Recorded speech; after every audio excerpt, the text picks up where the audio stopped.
एक पहाड़ी के नीचे रामगढ़ नाम का एक गांव था।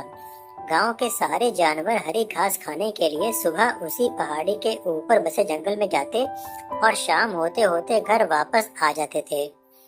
हर दिन की तरह लक्ष्मी नाम की एक गाय अन्य गांवों के साथ उसी पहाड़ी के जंगल में घास खाने के लिए गई हुई थी। वह हरी घास खाने में इतनी ज्यादा प्रसन्न थी कि कब वह एक शेर की गुफा के पास पहुंच गई उसे पता भी नहीं चला। शेर अपनी गुफा में सो रहा था और वह पिछले 2 दिनों से भूखा भी था।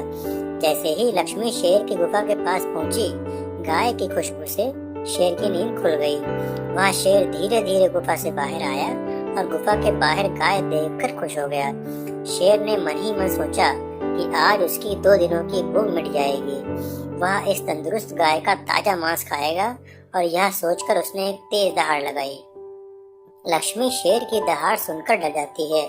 जब वह अपने आसपास देखती है तो वहां दूर दूर तक उसको कोई भी दूसरी गाय नहीं दिखी। जब वह हिम्मत करके पीछे मुड़ी तो उसे सामने शेर खड़ा हुआ दिखाई दिया। उस शेर ने लक्ष्मी को देखकर फिर से दहाड़ लगाई और लक्ष्मी से कहा, मुझे 2 दिनों से कोई शिकार नहीं मिल रहा था। मैं भूखा था। शायद इसीलिए भगवान ने मेरा पेट भरने के लिए तुझे मेरे यहाँ पर भेजा है। आज मैं तुझे खाकर अपनी भूख मिटा लूंगा। शेर की बात सुनकर लक्ष्मी डर जाती है। वह रोते हुए शेर से कहती है, मुझे जाने दो, मुझे मत खाओ। मेरा एक छोटा बच्चा है जो अभी सिर्फ मेरा ही दूध पीता है और उसे घास खाना अभी तक नहीं आया है। लक्ष्मी की बात सुनकर शेर हंसते हुए कहता है, हा, तो क्या मैं अपने हाथ में आए शिकार को ऐसे ही जाने दूं? मैं तो आज तुझे खाकर अपनी 2 दिनों की भूख मिटाऊंगा। शेर के ऐसा कहने पर लक्ष्मी उसके सामने रोने लगी और विनती करते हुए कहती है कि आज मुझे जाने दो।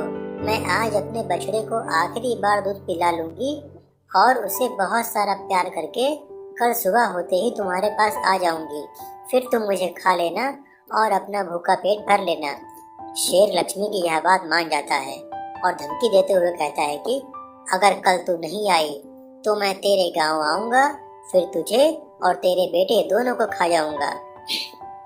लक्ष्मी शेर की यह बात सुनकर खुश हो जाती है और शेर को अपना वचन देकर गांव वापस चली जाती है। वहां से वह सीधे अपने बछड़े के पास जाती है, उसे दूध पिलाती है और बहुत सारा प्यार करती है। फिर बछड़े को शेर के साथ भी सारी घटना बताती है और कहती है कि उसे अब अपना ख्याल खुद ही रखना होगा। वह कल सुबह होते ही अपना वचन पूरा करने के लिए शेर के पास चली जाएगी। अपनी माँ की बातें सुनकर बछड़ा रोने लगता है। दूसरे दिन सुबह होते ही लक्ष्मी जंगल की तरफ निकल जाती है और शेर की गुफा के सामने पहुंचकर शेर से कहती है, अपने वचन के अनुसार मैं तुम्हारे पास आ गई हूँ, अब तुम मुझे खा सकते हो। गाय की आवाज सुनकर शेर अपनी गुफा से बाहर निकलकर आता है और भगवान के अवतार में प्रकट होता है। वह लक्ष्मी से कहते हैं, मैं तो बस तुम्हारी परीक्षा ले रहा था। तुम अपने वचन की पक्की हो। मैं इससे बहुत प्रसन्न हुआ। तुम अब अपने घर और बछड़े के पास वापस जा सकती हो। इसके बाद वे उस गाय को गौ माता होने का वरदान भी देते हैं और उसी दिन के बाद से सभी गायों को गौ माता कहना शुरू कर देते हैं। तो इस कहानी से हमें यह सीख मिलती है, हमें जान की बाजी लगाते हुए भी अपने दिए हुए वचन को पूरा करना चाहिए। यही हमारे दृढ़ व्यक्तित्व को दर्शाता है।